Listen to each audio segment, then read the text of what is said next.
Hi, I'm Jennet Ingle, the 5 Minute Reedmaker. If you're watching this on YouTube, would you go ahead and click subscribe for me and maybe notify? And this way you always know when I drop a new episode, and it becomes easier for other people to find my channel and to become better reedmakers and happier musicians. Thank you. I wanted to talk today about whether you even need to make reeds. I sent out one of my archive episodes not too long ago with, a little note about what it was about, and I got a response back from an oboist on my mailing list who said, "Jennet, I have never made a reed. I know very little about adjusting reeds. I do not know if I should even consider making reeds. I don't know where to start." And I hear this. No one tells you when you are 10 years old or 12 years old and you start to play the oboe that so much of your time is going to be spent catering to these little tiny pieces of damp wood. No one tells you that you're going to have to devote fully half of your practice time to carpentry, which is its own art, but not the art that we came into this business thinking we were going to be doing.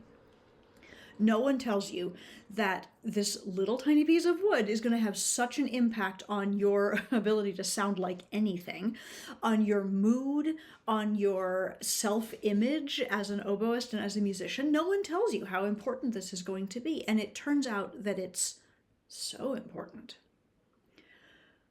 But I would like to start by answering the question, do you need to make reeds? I think when I was growing up and when I was, wanting to become a professional oboist, there was a very clear understanding that to be a professional oboist, you needed to make your own reeds. That's the way that you get to where you're going. And I believed that and I internalized it, and it happens that I was pretty good at making reeds. And through having a reed business for the last bunch of decades, I've gotten a lot better and a lot faster.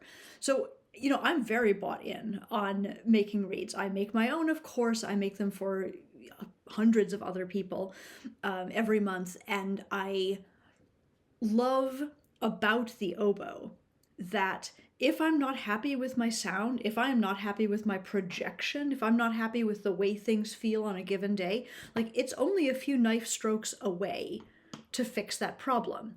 Flute players don't have that. Their flute is always their same flute. There are lots of other things that are easier for flutists than for oboists, but this one thing, the ability to use our knives to change our own instrumental landscape in just a few strokes, is magical. The fact that without paying thousands of dollars for a new instrument, without working individually one-on-one with an instrument manufacturer, we can take control over the sound that we make, the amount of resistance we have built in, the pitch center that we play at. That's amazing to me. And you get to choose. There are plenty of oboists, even professional oboists, who do not make their own reeds or do not exclusively make their own reeds. There are people, I have worked with these people, who buy their reeds, buy them unabashedly, take those reeds that they have bought out of the box and go to rehearsal and play the oboe. And you get to decide how much time and energy you want to put into the carpentry part of being an oboist compared to the playing the oboe part of being an oboist. If you've got a good and reliable source for reeds, maybe you don't need to make them. If you have, only a so-so reliable source for reed making, but you are the kind of oboist who wants the sound to be like what you want it to be, and you can make that happen inside your mouth. You are adaptable to various different conditions and we're just willing to make it work. Maybe you don't need to make reeds. The learning curve for reed making is long. It's slow. I do my oboe reed boot camp in the summer, and I can teach anybody. I can teach a beginner to make a reed-shaped object that plays within a weekend. no problem. That the actual skill of building the thing and roughing in the scrape so that it looks like a reed and sounds kind of like a reed, I can teach that. I can teach that easily. The process of making your reed be something that you like to play on, something that you're comfortable playing on, something that really allows your own voice to come through into the world, that's a longer game. It's a life's work. Like, I have good reeds. They work for me. They work consistently for me. Do I wish that my reeds were better sometimes? Sure. Have I gotten to rehearsal and felt disappointed in what was available to me in my case? Sure. Have I had a reed fail me in public that I thought was not going to do that? Yes, I have had that. And I am fully responsible for the reeds that are in my case. So, if you are doing okay with the not your own reeds that you are playing on and that you are getting, you don't have a problem. What I tend to recommend to people, though, is that at least you develop yourself some adjustment skills. Because the most reliable reed makers, when they send you reeds, might still not send you the perfect reed for you.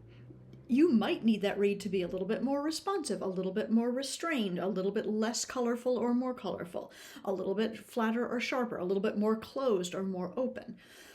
You might take that reed to rehearsal and discover that in the acoustical environment of your hall, you need more projection than you thought you did.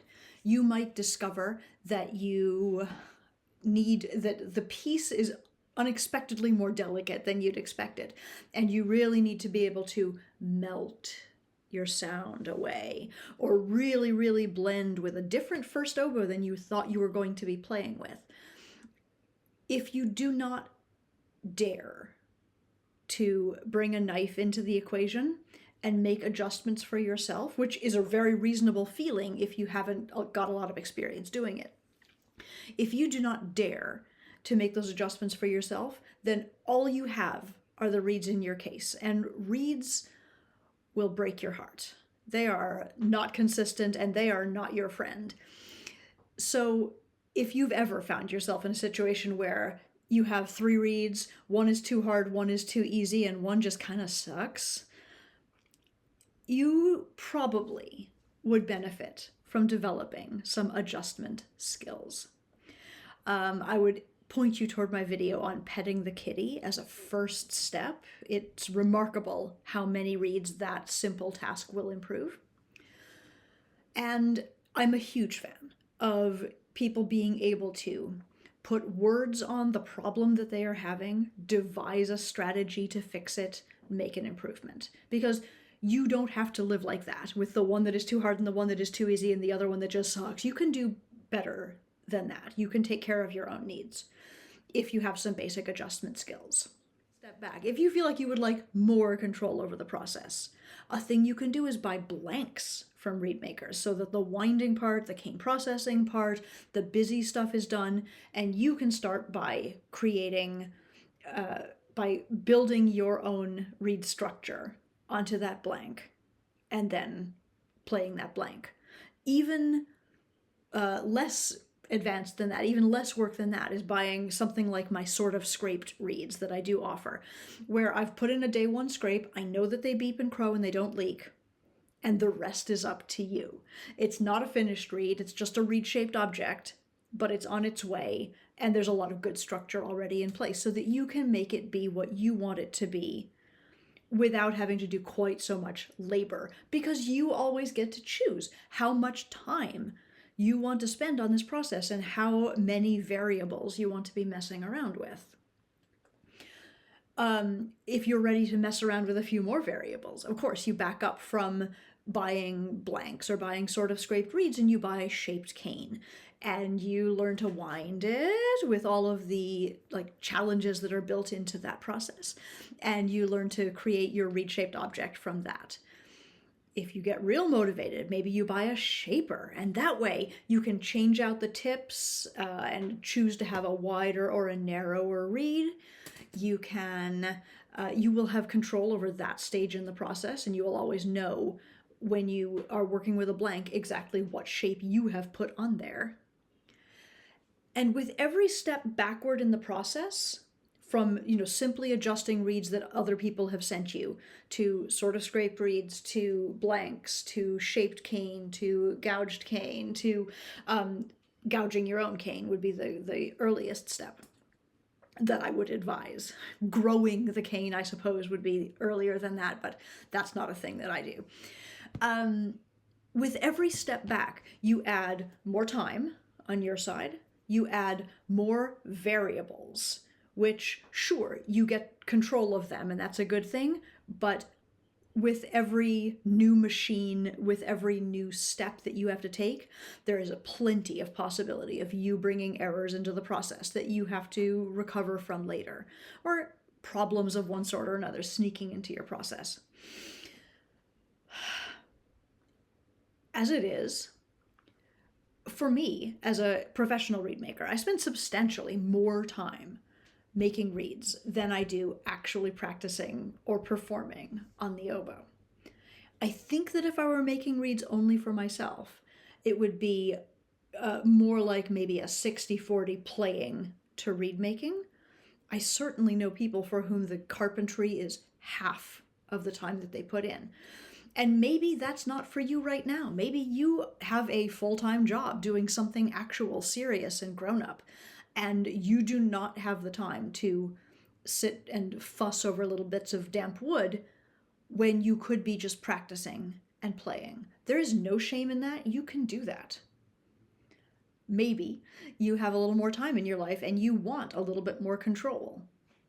Maybe that's the time for you to start to think about learning reed making. I hope that this feels helpful. I really want to destigmatize the version of playing the oboe that involves not making your own reeds if you don't want to. And I want to destigmatize the feeling that I'm a pretty good oboist, but I'm not a good reed maker. Like, perhaps there is not shame in that. Perhaps the actual musical output that you are sharing with the world is the most important part. And if you don't want to make reeds, you don't have to. And if you do, lots of people can help you. I can help you. There are ways to do this. I hope that this has been helpful. This has been a 5-Minute Reedmaker discussion rant. You can follow these short videos here on YouTube. You can subscribe if you wish. I hope you will. And if you need to reach me to order reeds or cane, or sort of scraped reeds or blanks, or a copy of my book, The Happiest Musician, you can find me at jennetingle.com. Thank you so much for watching. Have a great day.